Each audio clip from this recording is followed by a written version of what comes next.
Tomas i drugari.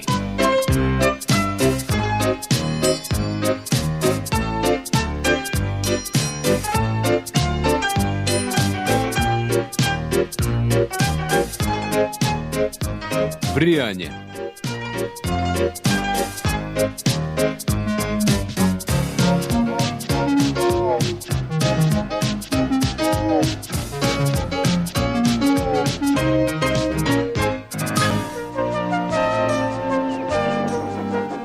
Patak, čuvena zapadnjačka lokomotiva, je tužno pućkao ka Edvardovoj stanici. Nije fair, žalio se. Dizel je lagao meni i sad debeli kontrolor i sve lokomotive misle da sam zao. Edvard se osmehnuo. Ja znam da nisi, a zna i debeli kontrolor. Vidjet ćeš već.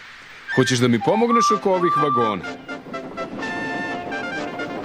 Patak je bio srećniji pored Edvarda i odmah se bacio na posao.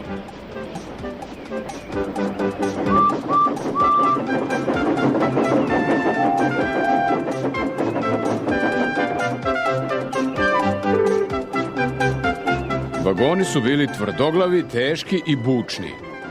2 lokomotive su morale vredno da rade. Celo popodne su ih gurale i vukle.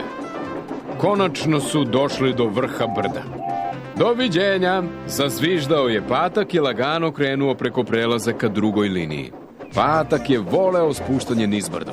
Lako je jurio, a vetar je zviždao oko njega. Odjednom, redar ga je zviždanjem upozoravao.